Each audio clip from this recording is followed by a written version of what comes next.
Burma is a secret country.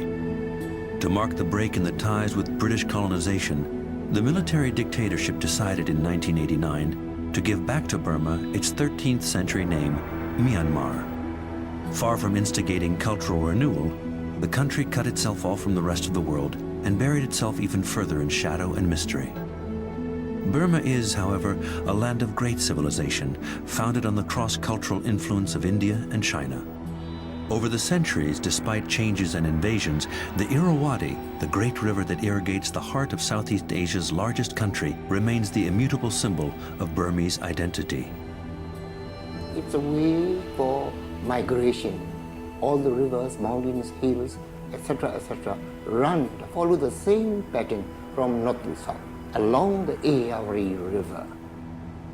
So it gives all kinds of functions, communication, migration line, and also coming into the country for good or for bad, you see, the human immigration, especially from two neighboring countries, China and India.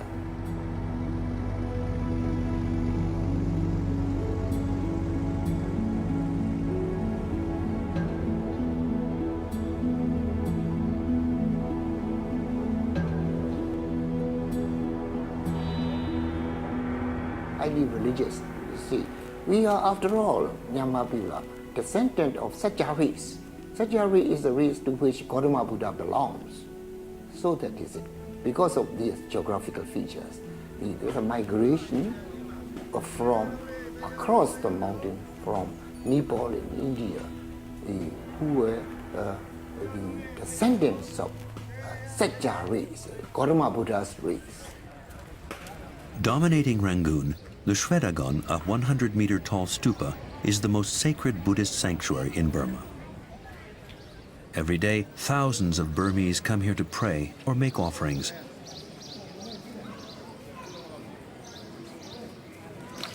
To ensure longevity, the faithful pour glasses of water, the number of glasses corresponding to their age, over the Buddha's head.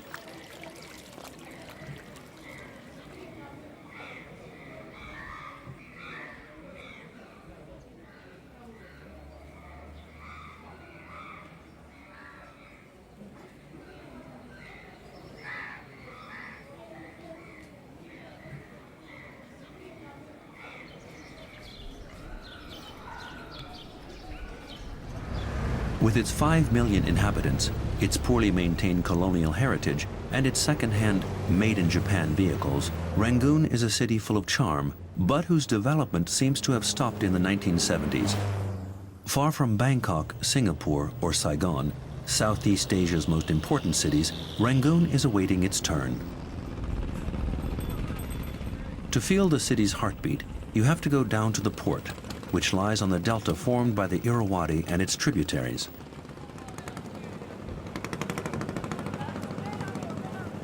Every day, hundreds of little boats and ferries transport the thousands of workers who live on the opposite bank of the river or on the delta's islands.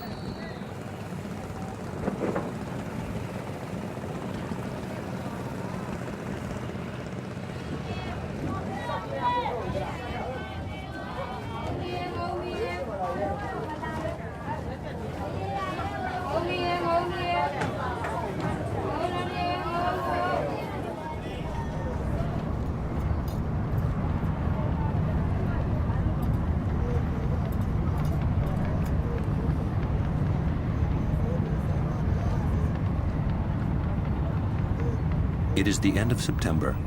The last monsoon rains from the Indian Ocean pour down every day late in the afternoon.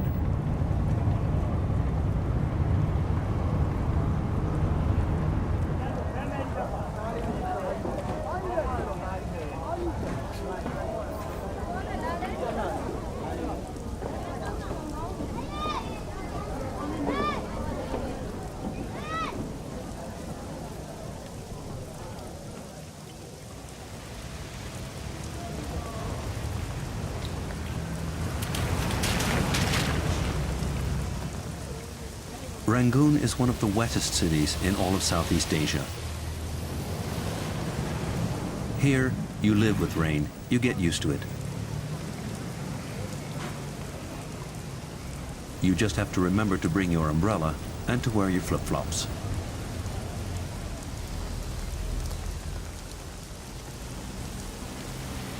But whereas the people adapt as well as they can to the difficulties of the climate, the old colonial buildings, even the sturdiest, seem unable to cope. The whole town looks eaten away by damp.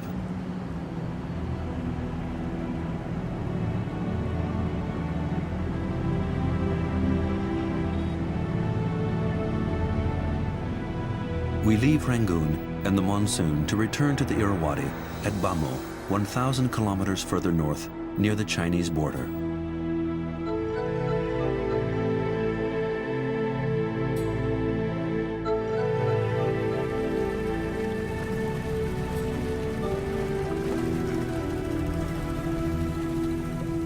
With their source in the Himalayas on the borders of China and India, two rivers come together a little upstream of Bamo to give birth to the Irrawaddy.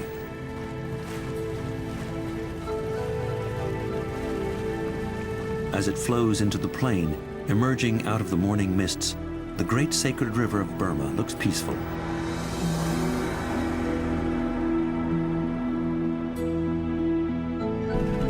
Every day, many motor-driven pirogues, often from far away, make their way down the river towards Bamo and its market.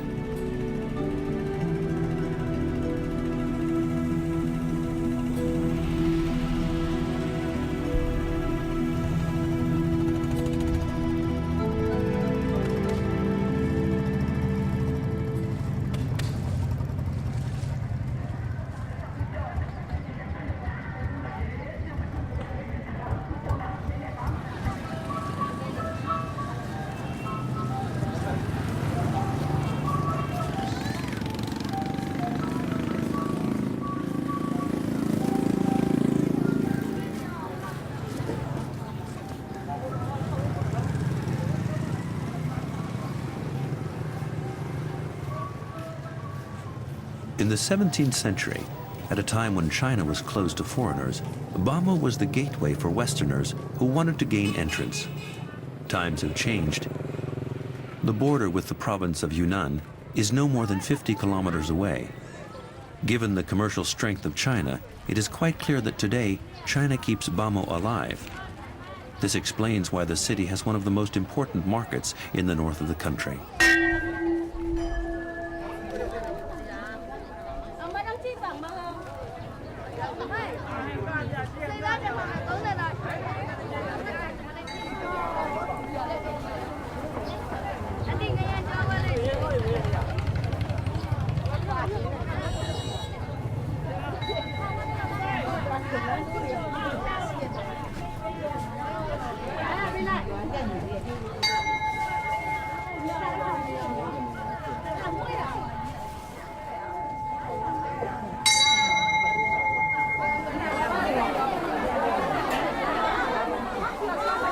In this bustling market, women play the leading role. Made up with tanaka, a paste made from the bark of a tree that they mix with water and spread on their faces, they tend to the stalls of fruits, vegetables, and fish.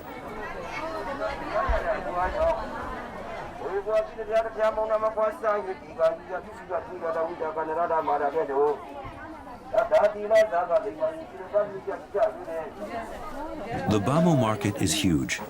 The stalls are arranged according to tradition by the type of activity.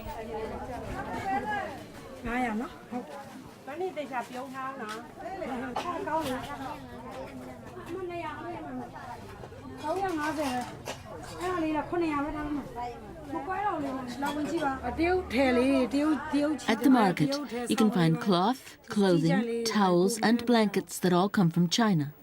There are very few Burmese products. As we're very close to the border, there are a lot of Chinese products. People come to Bamo from the towns of Kata, Maubi, Hati, Chent, Chegu to buy Chinese products. Bamo has become a big market for made-in-China goods.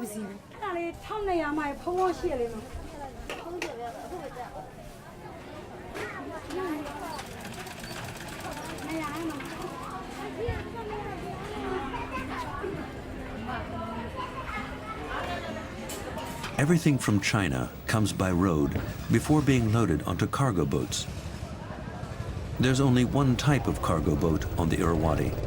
It's a boat with 2 or 3 decks whose shape has remained unchanged since the 1930s. At that time, there were very few roads and not yet any planes. The river was the only artery of communication in the country.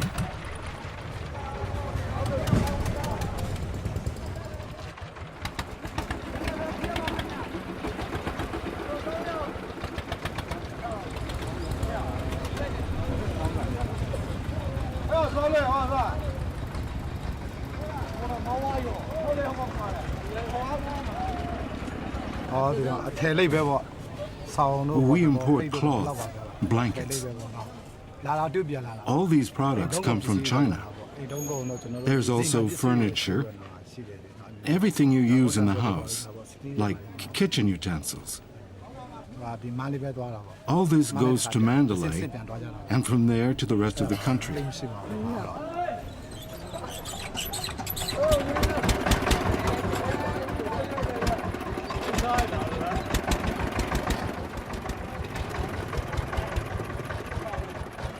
The road that goes to Mandalay is really bad.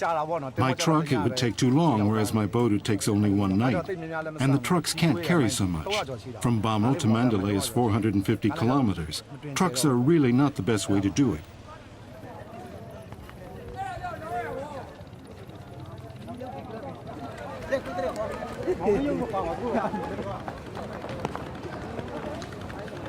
Cargo boats, pirogues, teak or bamboo rafts, the boat is still one of the best means of traveling through Burma.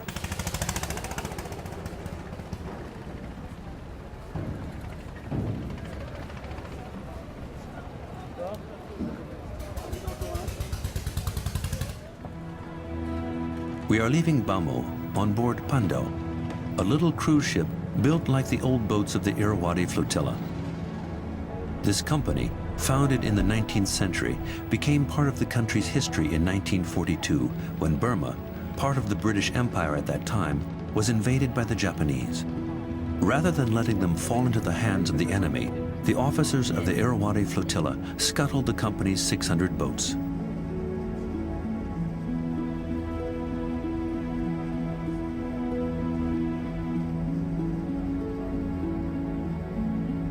Following the lazy course of the Irrawaddy, we make slow progress through a vast plain given over to agriculture and stock farming.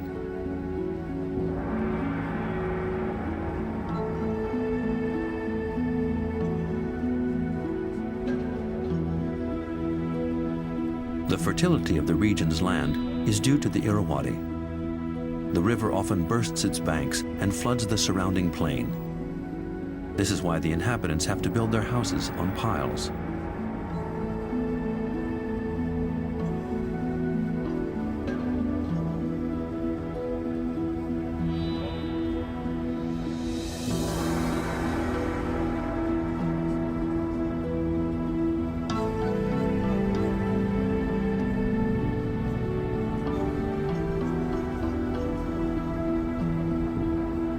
After about 50 kilometers, we are in sight of the second gorge. For 13 kilometers, the boat passes between high cliffs covered in thick vegetation.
In the early morning, we drop anchor off Kyundo Island.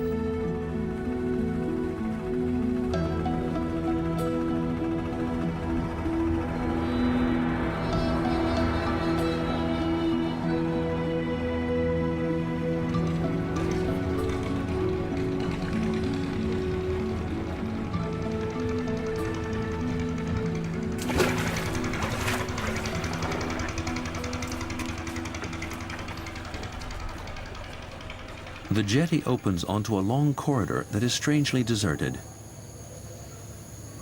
On each side, the little stupas are almost covered by the vegetation.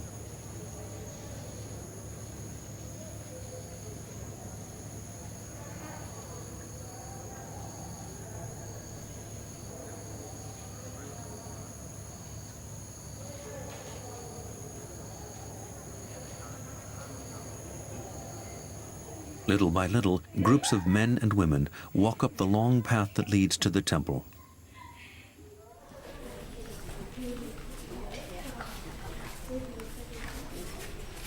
Religious ceremonies set the tempo for the life of all the villages in Burma.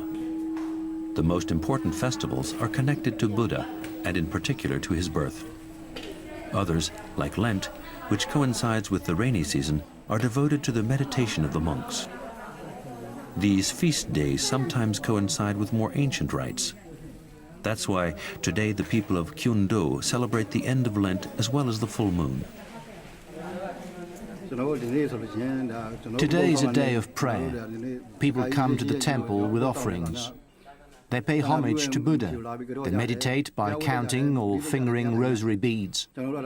These are beliefs and traditions that Buddhists respect. They bring little things to drink for the people who are fasting and also make donations to the monks.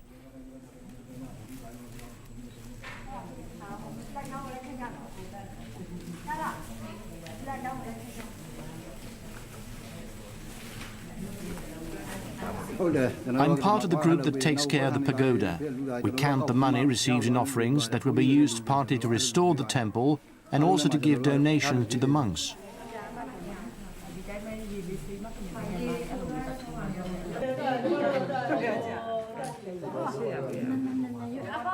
Another ritual, this time a profane one, is part of the feast day. You take a betel leaf, reputed for its digestive and refreshing qualities, add a bit of arak nut and some tobacco, and then you just chew the mixture.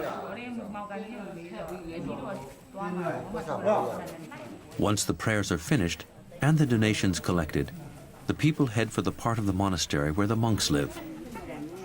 In the hierarchy of respect, the monks are at the summit. It's understood that children respect their parents, and that parents and children together respect the village teacher, and that everyone respects the monks who possess wisdom.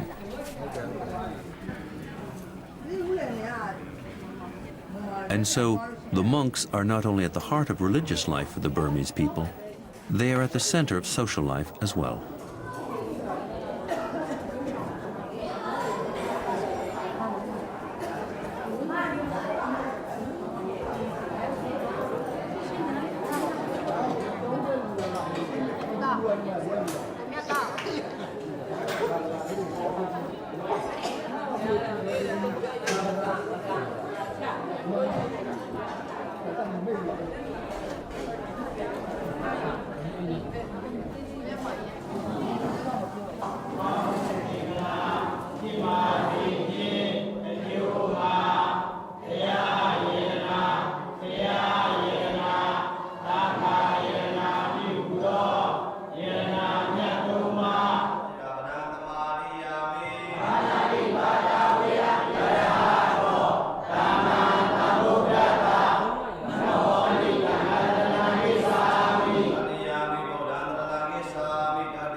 The ceremony is over, and the faithful have gone back to the village. For the young novices, it's time to prepare the monks' meal, which means laying out on little low tables a mosaic of colorful dishes brought as offerings by the village women.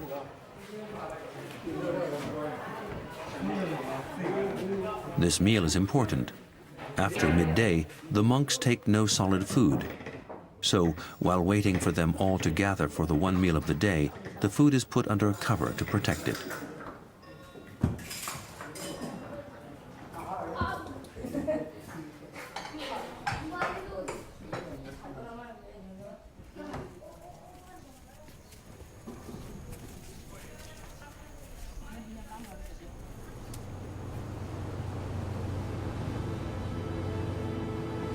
We soon carry on our descent of the Irrawaddy.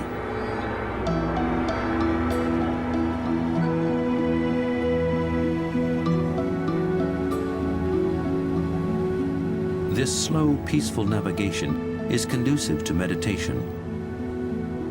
We watch the life that moves on the river's surface or that we pass by on the shores. It's an unending show we never tire of.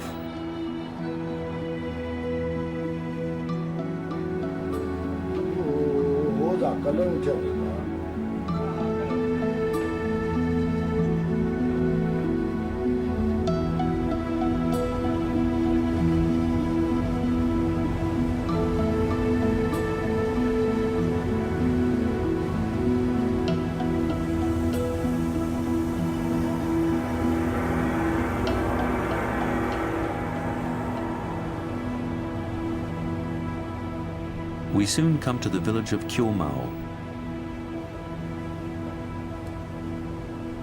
The captain never knows beforehand where we will stop. This unexpected stopover brings out a little troop of women that our arrival seems to amuse.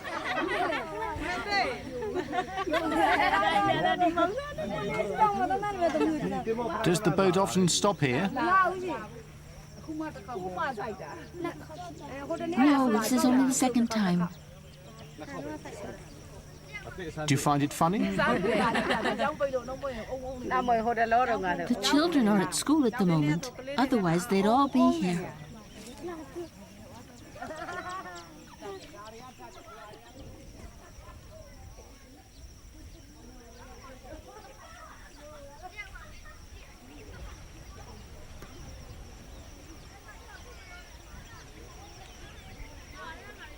Once they've got over the surprise, everyone goes back to their business. Phou is an agricultural village, of which there are hundreds all along the Irrawaddy. Here they grow peanuts, maize, peas, or sugarcane.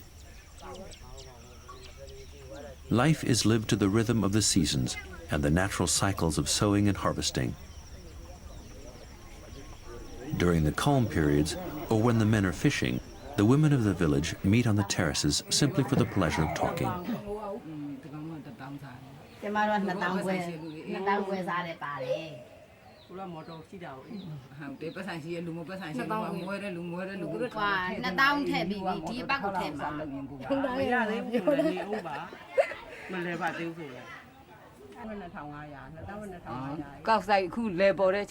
During the rice season, we work in the rice paddies. At the moment, we're harvesting the sugarcane and cleaning up the fields. During the rainy season, we fish. There's lots of fish that we go and sell in the surrounding islands.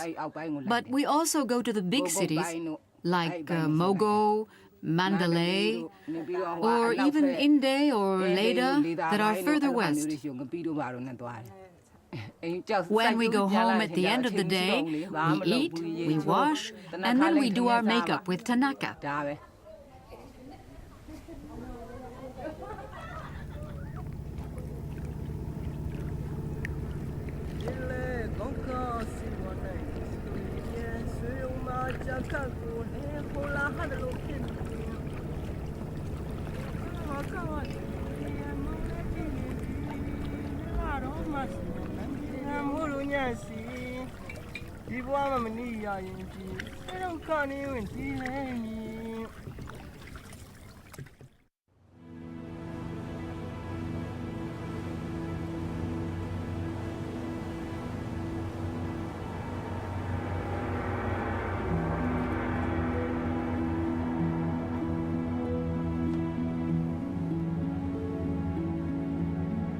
Navigating on the upper Irrawaddy often has a few surprises in store. During the flooding season, sandbanks sometimes shift position. The river becomes a veritable labyrinth through which it is difficult to make your way.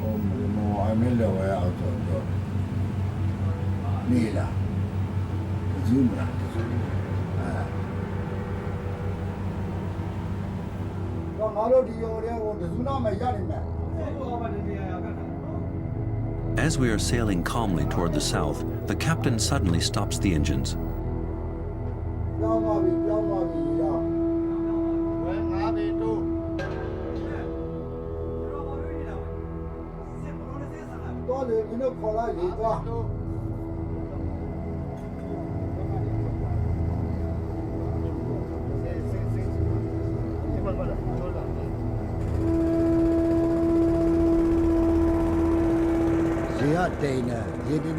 The water is not deep enough to go on.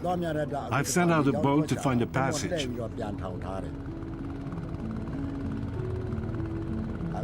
That's why I've shut off the engines and why we're waiting here. As soon as they find a passage, we can go on. But we need one that's at least 2 meters, 2 meters 50 deep. Where we are now is only about 1 meter 50.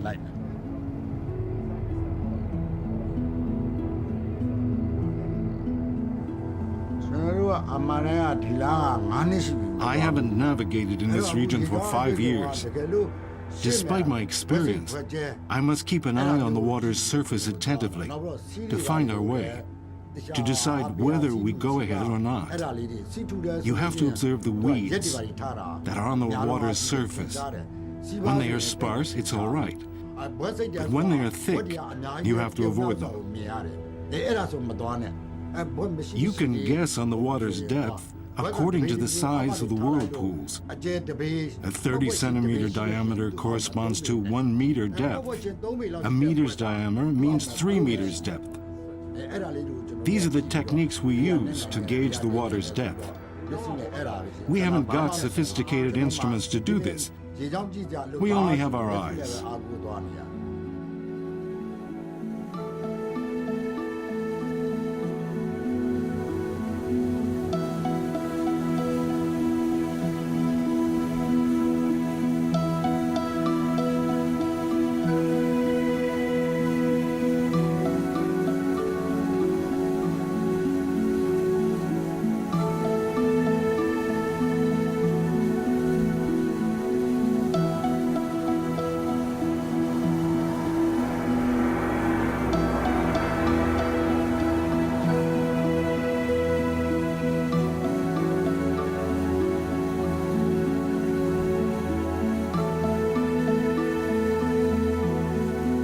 At the end of the day, under a menacing sky, we arrive in sight of the village of Nguyen.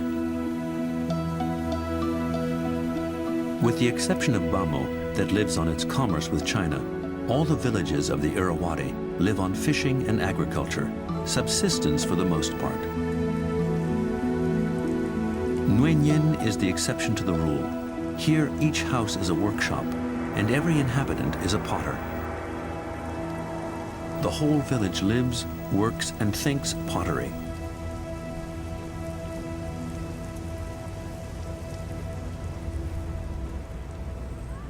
A large stock of wood is piled in front of each house to permanently feed the gigantic ovens where the thousands of pots bake that are produced every day in Nguyen.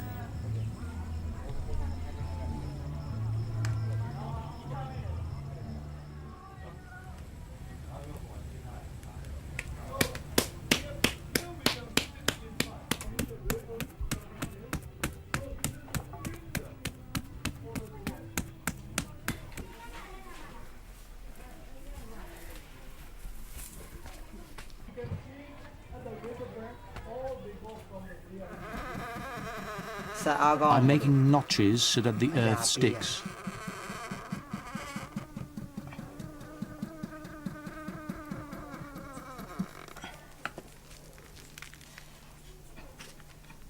The sand is to prevent the lumps of earth from sticking to the bottom of the pot.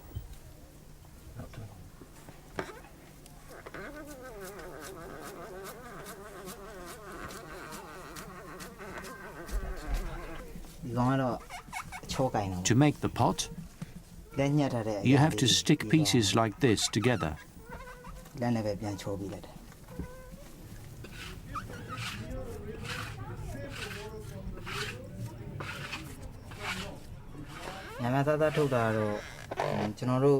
We produce a lot of pottery in the village. Old people tell me they use them most of all to preserve fish.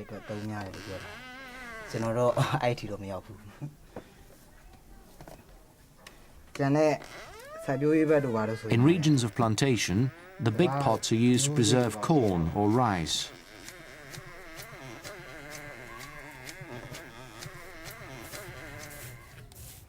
The pots are sent as far as Rangoon or Tonte, but also to cities between here and Rangoon.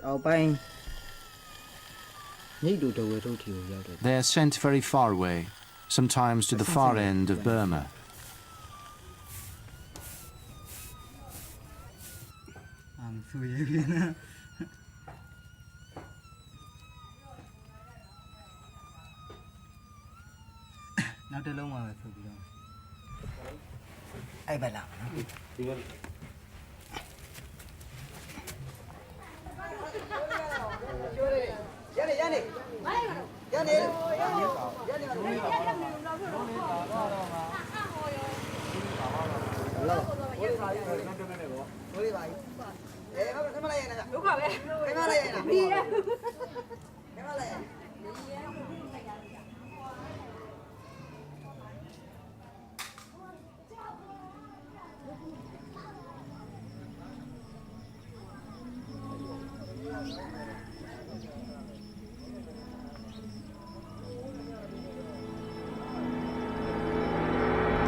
Once again, our boat is casting off. Following the Irrawaddy's course, we head towards the south in the direction of Mingun.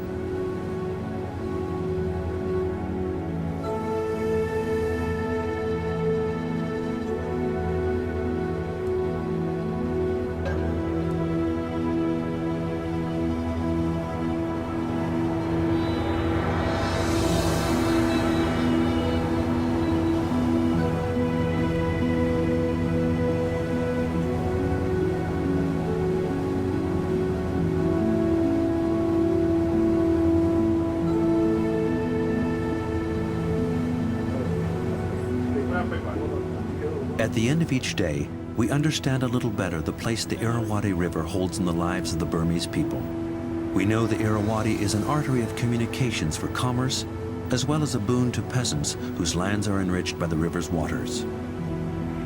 We have yet to discover the river's royal and sacred nature, in the same way as the Nile was sacred to the ancient Egyptians.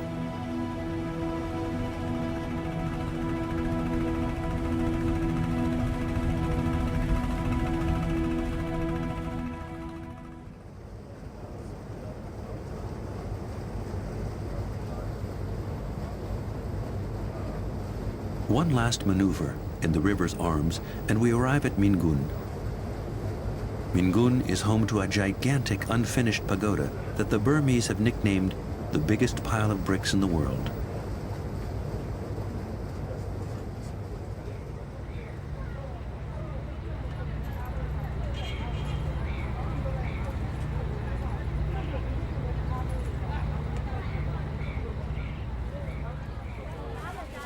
The line of taxis waiting on the quay is proof that the Mingun Pagoda is quite an attraction to the curious traveler.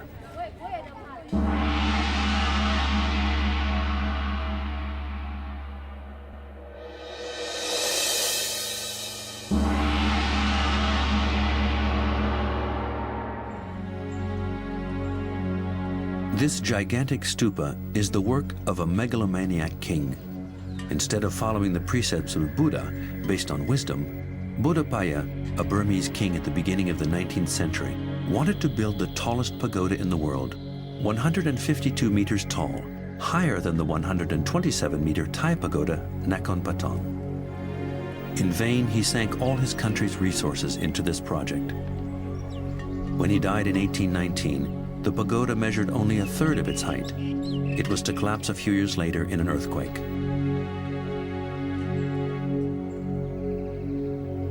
Of the treasures that were housed within the pagoda, nothing remains.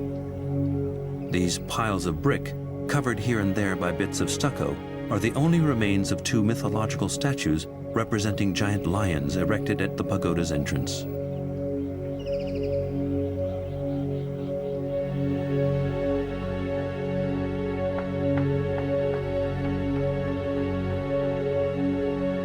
Only a 90-ton bell miraculously survived the earthquake.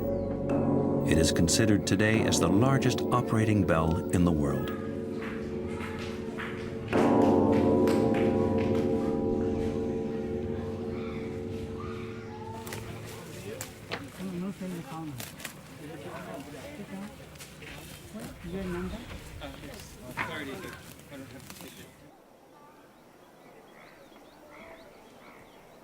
From the summit of the ruined pagoda, we look down on the whole central plain of Burma that is crossed by the Irrawaddy.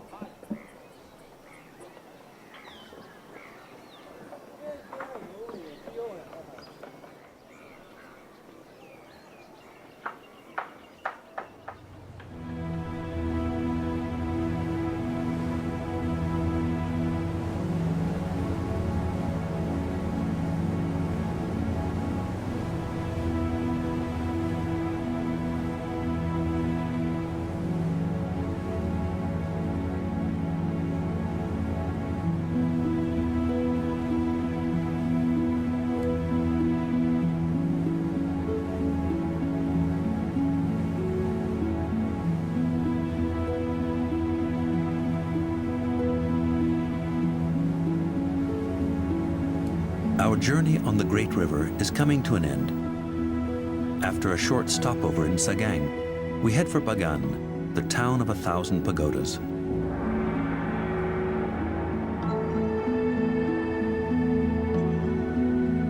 In this part of Burma, an incredible number of pagodas and golden stupas stand on the two banks of the river. These temples are Buddhism's lighthouses. They light the lives of thousands of poor people, peasants, fishermen, and river people living on bamboo rafts.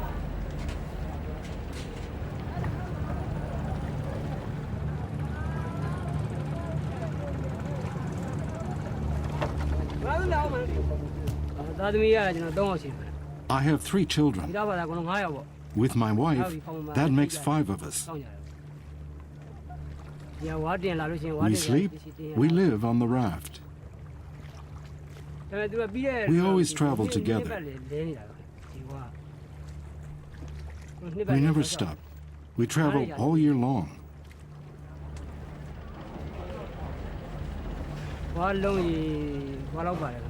We transport about 30,000 to 40,000 bamboos.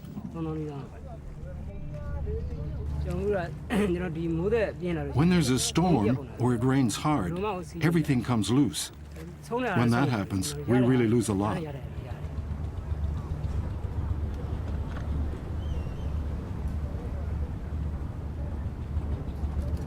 The beauty of the river does not erase the suffering of men. It eases it for the time it takes to have a dip in the water, a pirogue race, or to watch a sunset. The fragile instant when fears hang suspended in time between the approaching night and the new day.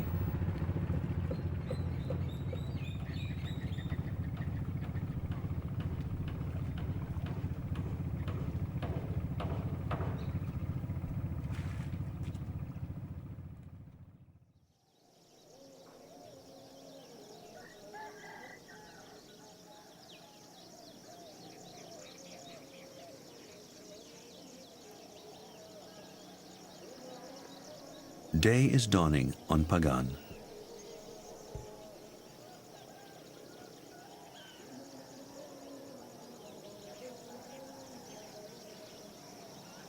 A veil of morning mist envelops the mysterious silhouette of hundreds of stupas.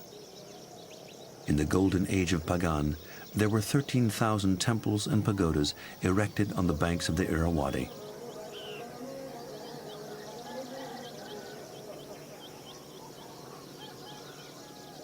A few kilometers away from the archaeological site of Pagan, the town of Nyang U is waking up too. Dressed in pink, the Buddhist nuns parade in single file down the street of the town. They do not beg, but by accepting a handful of rice or an egg, they allow the faithful to gain merit, thus each day becoming closer to nirvana.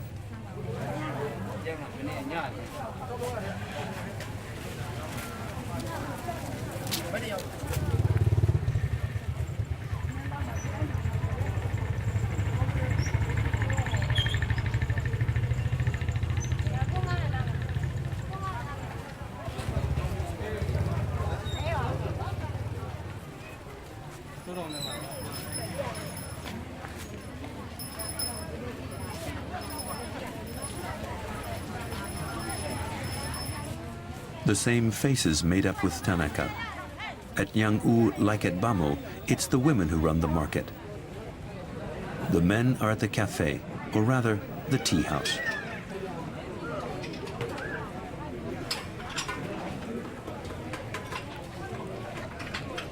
The tea house is a veritable institution all over Burma.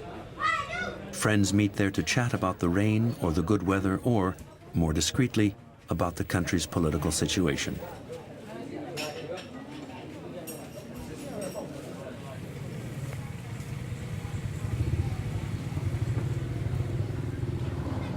The proximity of Pagan's historic site has, for centuries, attracted artisans to the region.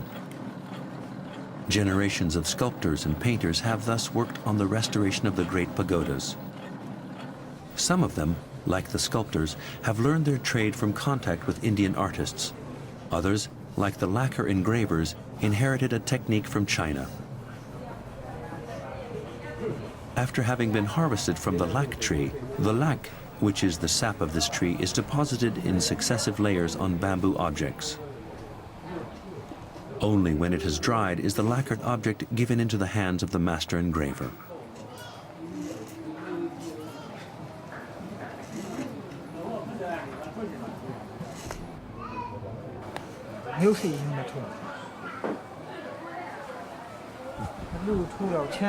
I'm in the process of engraving a legend. The story is organized into several parts. I don't often make mistakes, but if I do, I correct them by adding a detail, like a flower. But I never make any big mistakes. To completely engrave a box like this one, if I start at 7 in the morning, I finish at 3, only stopping for an hour.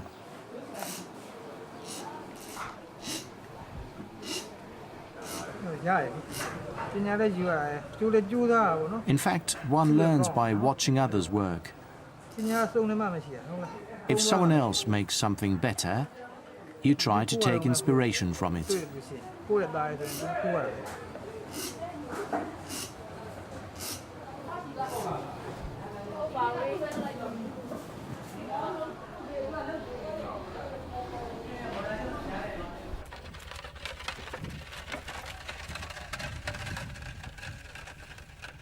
The existence of Pagan is attested as of the 2nd century of our era, but its real birth goes back to around the year 1000.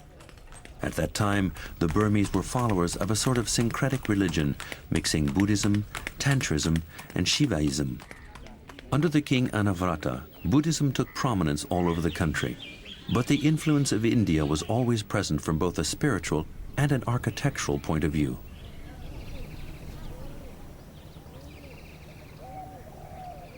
In about 12th century, one of the great monks, 10 years he lived in Sri Lanka, in Anuradhapura.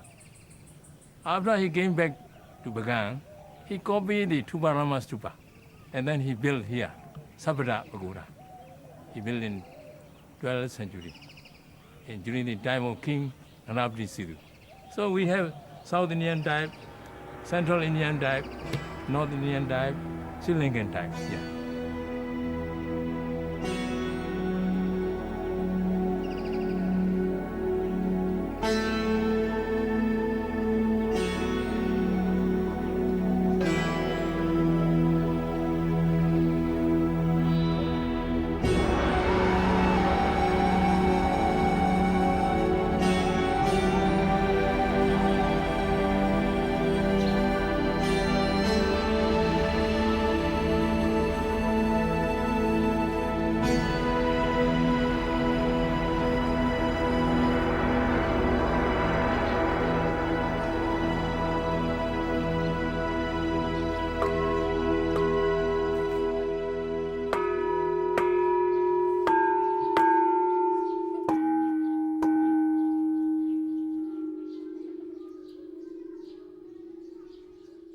If we classify, there are about 21 monuments, right? 21 varieties of ancient monuments.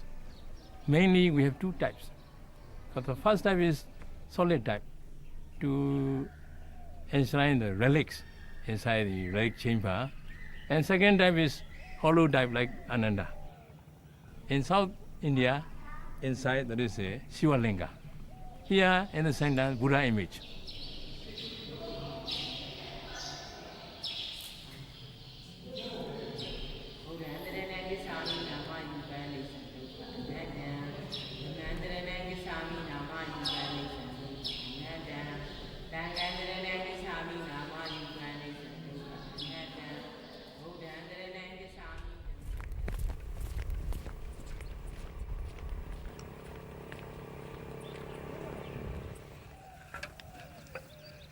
Pagan is the most remarkable Buddhist site in Burma, and probably in all of Southeast Asia.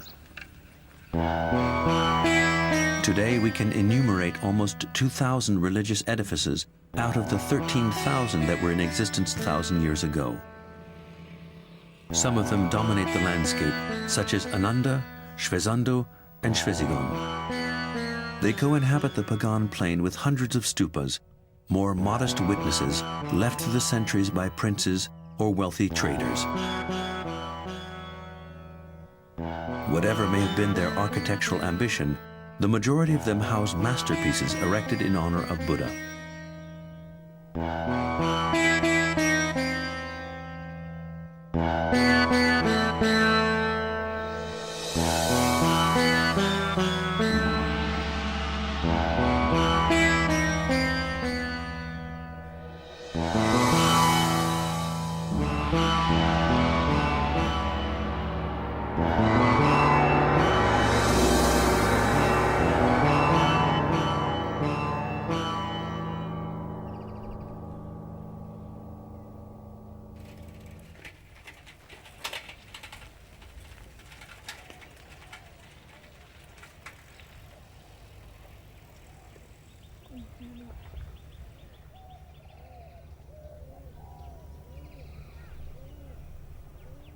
So everybody, they would like to go to Nirvana. Kudo is there is a merit to get the merit. They would like everybody. Even now, we would like to repair all the Asian monuments. We collected some donation fund. Many people donated. In those days, some scribes they mention about that. So many farms, so many fields, when they get the rice for eating. So 10% to give to offer, to donate the pagoda.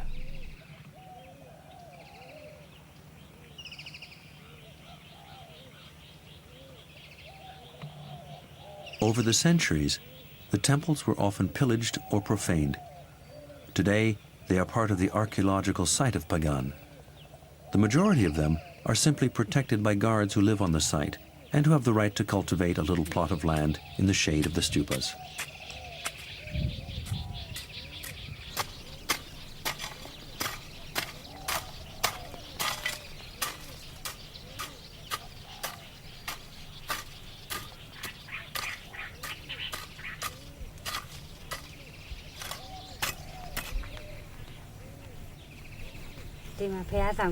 As a temple guard, I earn about 10 euros a month. That's not enough to live on. I earn a little money giving explanations to the visitors, except when they come with a guide. There are so many temples in Pagan, but few of them are guarded. Even the great pagodas don't all have guards. In some temples that house valuable objects, the faithful pay for the guard.